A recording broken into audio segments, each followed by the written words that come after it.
Hi everyone, today I'm going to show you how I made this Squatty Potty out of just scrap wood. So let's get started. So the first thing I did for this project was go into my bathroom and decide what measurements I wanted to make my Squatty Potty. And yes, I literally sat on the toilet and measured what the most comfortable height for me was, and I filmed it, so you're welcome. But anyways, I also looked up online what a normal height for a Squatty Potty was, and I compared the two, and decided that I wanted my Squatty Potty height to be 9 inches. And as for the length and width, I didn't care as much, so I just more got just a rough estimate where I wanted those dimensions to be around, and kind of just let the wood decide what those dimensions were. So right now I'm just going through all my scrap pieces of wood and seeing what wood will best suit this project. I am actually, I'm looking for the straightest pieces. So this one, it's got some knots in it. These are knots. It's the center of a tree or a branch coming out of the tree. And it really warps the wood around the knot.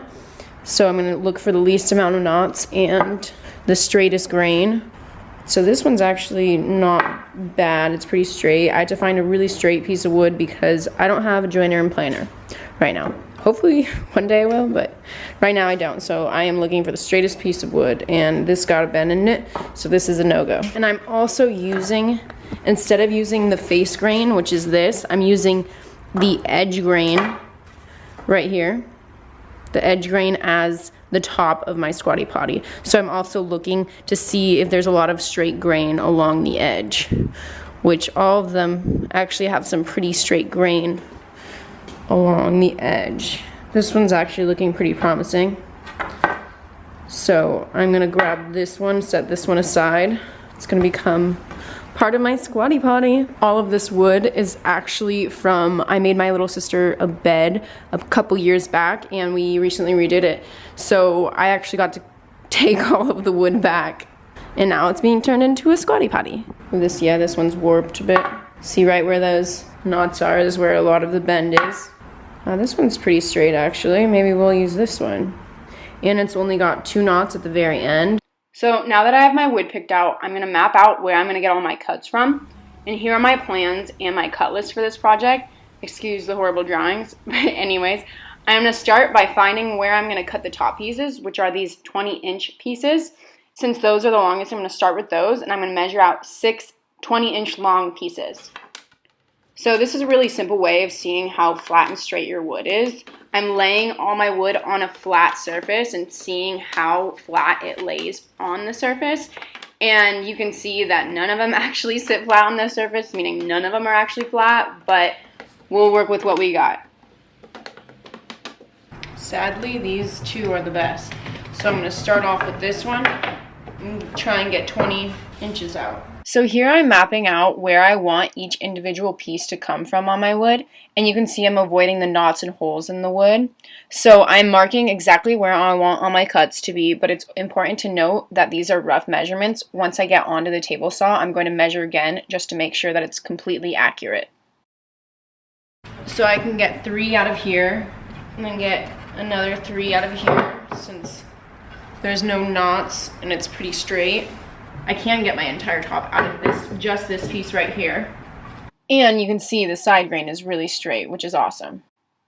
Next, I did that same mapping process, but with the legs, and the legs are going to be 9 inches long, and I need 12 of them, so now I'm measuring all of those out.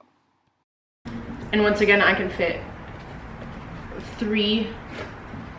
cut 3 strips from each 9 inches. So I was actually able to get all of my legs out of just this piece. So getting 3 from this section, 3 from this section, 3 from this section, and then I'm avoiding this section, so that's going to essentially become more scrap wood. And then 10, 11, 12, and then get 3 more legs out of this. So I'm going to start cutting. Okay, first I'm going to cross cut all my pieces, and these are actually going to be the legs. So I'm going to raise my blade up. So here I'm first making sure that the blade is only 1/8 inch higher than my actual wood, and then I cut off the end piece just to get it out of the way. Then measured exactly 9 inches from the blade, grabbed a scrap piece of wood, and clamped it to my fence to use as a stop block. So I know that all of my legs are the exact same length, and then just went ahead and cut all my legs out. Next, I cut all the top pieces as well, and then once I was done with that, I was finished with all my cross cuts and can move on to ripping. And side note, ripping is when you cut with the grain, whereas cross cutting is when you cut perpendicular to the grain. Okay, I set my fence to just under 3.5 inches because each of these are 3.5 inches. So I just want to pretty much cut off the edge just so I know I have a nice straight flat edge. So I ran all my pieces through to cut one side and then brought the fence 1/8 of an inch closer to the blade to cut the other side as well. Now I'm setting the fence at 1 inch. I'm going to start cutting all my individual pieces. If you're wondering why I chose 1 inch wide for each, it's because it's bigger than my push stick, so I don't have to build another push stick to fit through between the blade and the fence. So just ripped all my pieces, and then once I finished that, I was done with all my legs and top pieces, and then I can move on to the cubes that are going to connect the different pieces together. So it took me a couple tries to get this setup down. At first I put a stop block, but because the pieces are so small and light, they would fly into the blade, ruining the block. So I had to take the stop block away, and I put a piece of tape down to act as a stop block so my measurements would be correct. And then I brought in this clamp to hold down the piece so I didn't get my hands anywhere near the blade. So if you look at this design, oh, there they go. So these smaller blocks are for the blocks that go in between at this top corner. And the bigger blocks are for down here, because down here they're gonna sit flush with the outside. Whereas these ones I kinda wanna sit in and make it look like there's almost not a block here. So that's why these are smaller than these ones down here. Now I'm pretty much just gonna look at the wood and pretty much decide which side I want facing out. I'm looking at the grain and seeing which way is straighter. So this side looks straighter than the other side. So I'm gonna mark an X on this side, meaning this side is gonna be facing outwards. And I'm doing all this now so I can go back to my table saw and know which way to cut the 45-degree angle. I only have a table saw, so I'm gonna use my table saw and making sure that I put the face down. So I had 38 different pieces to cut and multiple cuts on each piece. So by the time I was finally done cutting, I was actually pretty happy. I produced so much sawdust that it looks like there's snow in my hair. And there's sawdust all over my face. It's snowing out. Next, I moved on to sanding. And I decided to hand sand them all because they are small pieces and I didn't want any marks left from a power sander. So I started with an 80 grit sandpaper and then went back in with a 120 grit paper and then finally in with a 220 grit paper. And I did all of the sanding between 2 different days, but I think it took me a total of 2 hours to do all of the sanding.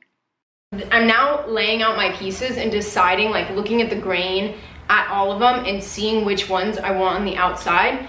Because the outside pieces are going to be the most seen pieces. I want those pieces to have the straightest grain. If you have legs that have curly grain in it, it kind of looks weird. Whereas like if it's the top of a table, a curly grain can look really beautiful. And I do love intricate grain that is very swirly and whatnot. But for this purpose, I want really straight grain just so it like makes it look even more modern and straight, because it's really straight, a whole bunch of straight beams. So I looked through all of these pieces and these 6 pieces are actually have the straightest grain. I mean, they're still not perfect, but they do have straighter grain compared to all of the other pieces. So now I'm gonna actually start gluing up the pieces how I want them. I have 2 different types of wood glue, Titebond 3 and original Titebond. I'm gonna use the Titebond 3 because it's going in my bathroom. And it's gonna be right next to my shower, which there's always a whole bunch of moisture and there's probably gonna be water that's falling on it, so I'm gonna use the waterproof one. So I tried clamping these corner pieces together with a normal clamp because I didn't have a corner clamp, but it was very difficult. It was possible, but very difficult and very time consuming. So after a while, I just gave up and went and bought corner clamps. Next day, and I am now gluing stuff together. This morning, I went and I bought corner clamp. So I bought actual clamps. Lola's joining me now too, since I'm not sanding and there's not sand all up in the air. And I got some tack cloth to actually remove all the sand properly from them. This isn't necessary. Normally I just use the normal cloth, but figured why not, they're $2. Oh, you wanna go play with the puppy? Oh, my little princess. She gets mad when I don't let her go play with the dogs. I'm my little sassy princess. But anyway, I clamped the corner pieces together, and then using a normal clamp, I clamped the cubes into the corner as well for extra stability. And then I also clamped the bottom cubes down too. And I didn't add any nails or anything. I just used glue to keep these corner joints together. But if you do try and recreate this, I would recommend reinforcing this joint with either a nail gun or some type of joinery, because these joints aren't the strongest. But I know that this specific Squatty Potty isn't going to be holding a lot of weight, so I just kept it with just glue. So all of them are finally done drying, and all the individual pieces. So now I'm going to glue them together. Yee, it's finally coming together. I think these are my two. Yeah, these are my two outside pieces. So I'm going to keep these two and kind of plan out how I want to place all of these. So I clamped all of the individual pieces together, and it ended up looking like this. And then once all of the glue dried, I took off the clamps, and then I could start taking off the glue that was showing. Hey, Squatty Potty is made. So I started taking off the bigger glue drips with the chisel, and then went back in with sandpaper to get the rest off. I'm finally done sanding, and this is what it looks like so far. And I actually just went over it with a tack cloth, just wiping down, making sure all the sand was off. So I was originally gonna stain it, but I actually really like the natural wood look. And I took it up into my bathroom to see how it like matches with the colors in my bathroom. And I actually really like it this color, so I'm actually not gonna stain it, and it saves me time and money. So instead, I am just going to go in with the spray polyurethane. I'm using a spray just because it's kind of hard to get into the little cracks and crevices. So I'm just going to do a couple coats of polyurethane instead. Because it is going to be my bathroom, there's a lot of moisture, and it's right next to my shower, so I'm sure water will get on it. So I'm going to make sure that it's really sealed in and waterproof with polyurethane. Definitely don't want to be breathing in polyurethane, so got a mask. I ended up doing 3 coats total on both the bottom and the top, and then I let it sit overnight to fully dry, and so I didn't bring any of those fumes into my house. And here is the final reveal.